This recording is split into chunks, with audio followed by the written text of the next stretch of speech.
Hi అండి, welcome to my channel. చూసారా, ఈరోజు నేను బెండకాయ రోటి పచ్చడిని ఎలా తయారు చేస్తున్నానో చూపిస్తాను. దీనికోసం నేను ఏమేమి తీసుకున్నాను, ఎలా తయారు చేశాను చూశాను. ఇలా ఈ రోటి పచ్చడిని తయారు చేసుకున్న తర్వాత వేడివేడి అన్నంలోకి కాస్త నెయ్యి వేసుకొని ఇలా వేసుకుంటే చాలా టేస్టీగా ఉంటుంది. ఇది ఎలా చేయాలో మీకు చూపిస్తాను. బెండకాయ రోటి పచ్చడి ఎలా చేసుకోవాలి ఇప్పుడు నేను మీకు చూపిస్తాను.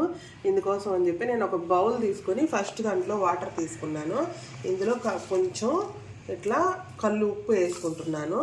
ఎందుకంటే ఈ బెండకాయలు ఎప్పుడైనా కూడా శుభ్రం చేసుకునేటప్పుడు, ఎందుకంటే పెస్టిసైడ్లు అవి ఈ బెండకాయలకి పైనే కొడతారు కదా, అందుకని ఈ పైన ఉంటాయని చెప్పేసి ఇట్లా వాటర్లో ఉప్పు వేసుకొని ఒక 5 minutes అందులో వేసేసి కడిగేస్తే శుభ్రంగా ఆ పైన ఉండే డస్ట్ అదంతా పోతుంది. అందుకోసం అని చెప్పి నేను ఇట్లా ఈ బెండకాయలు ఒక బౌల్లో వాటర్ తీసుకొని ఉప్పు వేసుకొని ఇది 5 minutes పక్కన పెట్టాను. ఇప్పుడు ఒక స్టవ్ ఆన్ చేసుకొని ప్యాన్ పెట్టుకొని ఇందులోనే కొంచెం ఒక 1.5 tablespoon ఆయిల్ వేసాను. ఈ ఆయిల్లో ఆ బెండకాయలకు సరిపడినన్ని ఎండుమిర్చి, ధనియాలు, ఆవాలు, మెంతులు, జీలకర్ర, కొంచెం ఇంగువ వేసుకొని ఇవన్నీ దోరగా వేపుకుందాం.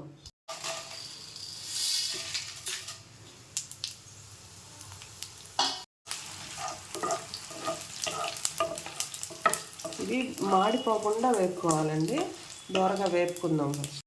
ఇవన్నీ దోరగా వేపుకొని తీసి పక్కన పెట్టుకున్నాను.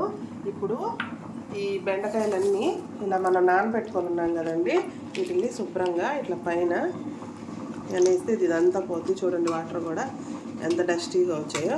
ఒక 2 times మామూలుగా ఫ్రెష్ వాటర్ మీద పెట్టేసి వీటిని శుభ్రం చేసుకొని ముక్కలుగా కట్ చేస్తాము. చూసారా, ఇలా ఫ్రెష్ వాటర్ దగ్గర పెట్టుకొని ఇవన్నీ క్లీన్ చేసుకోవాలి. ఎందుకంటే బెండకాయలకి ఎక్కువ పెస్టిసైడ్లు కొడతారండి, అందుకని ఇవన్నీ ఈ పైన ఉండకుండా మనం శుభ్రంగా కడుక్కొని అప్పుడు వంట చేసుకోవాలి. ఇవన్నీ ఈ చిన్న చిన్న ముక్కలుగా కట్ చేసుకొని ఈ మిరపకాయలు వేయించుకున్నాం కదండి, ఆ ఆయిల్లోనే ఈ ముక్కలు కూడా వేసి వేపుకుందాం. బెండకాయ అంతా ఇలా వేపేసుకున్నాం కదండి, ఇది పక్కన పెట్టుకుందాము.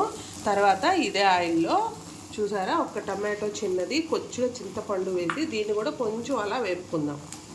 టమాటో చింతపండు కూడా ఇలా వేపుకొని పక్కన పెట్టుకున్నాను. ఇప్పుడు ఇవన్నీ రోట్లో వేసి దంచుకుందాం. ఫస్ట్ మనం వేయించుకున్న ఎండుమిర్చి రోట్లో వేసుకొని ఇలా కొంచెం మెత్తగా దంచుకుందాం. ఇలా ఎండుమిర్చి మెత్తగా దంచుకున్నాం కదండి, ఇప్పుడు టమాటో చింతపండు కూడా ఇందులో వేసేసి దంచేసుకుందాం. ఇప్పుడు ఈ టమాటో ఇది కూడా దంచేసుకున్న తర్వాత ఈ బెండకాయ కూడా వేసుకొని దంచుకుందాం. ఇది బాగా మెత్తగా దంచుకోవలేదండి, కచ్చా పచ్చాగా దంచుకోవాలి. ఇందులోనే దంచేటప్పుడే దీనికి రుచికి సరిపడా ఉప్పు కూడా వేసుకొని దంచుకుందాం. చూసారా, ఇలా కచ్చా పచ్చగా దంచుకొని మనము ఒక బౌల్లో తీసి పక్కన పెట్టుకుందాం.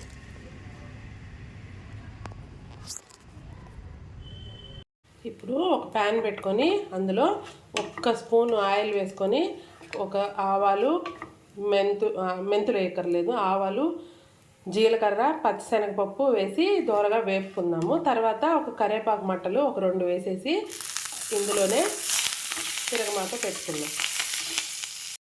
ఎక్కువసేపు ఏం అవసరం లేదు. తిరగమాత వేగిన తర్వాత ఈ పచ్చడి ఇందులో వేసేసి కొంచెం కలుపుకోవాలి. ఎందుకంటే ఆల్రెడీ మనం ఇందులో వేసినవన్నీ వేపుకొనే వేసుకున్నాం కాబట్టి ఎక్కువ వేగాల్సినంత అవసరం ఏమీ లేదు. ఇలా ఈ బెండకాయ పచ్చడిని పచ్చిమిర్చి వేసి కూడా చేస్తారండి. తర్వాత వీడియోలో నేను అది కూడా ఎలా చేయాలో చూపిస్తాను. ఈ పచ్చడిని వేడివేడి అన్నంలోకి నెయ్యి వేసుకొని తింటే ఆ ప్లేటు ఖచ్చితంగా ఖాళీ చేయాల్సిందే. మీరు కూడా చేయండి, చాలా బాగుంటుంది. నచ్చితే లైక్ చేయండి, షేర్ చేయండి, నా ఛానల్ని సబ్స్క్రైబ్ చేసుకోండి.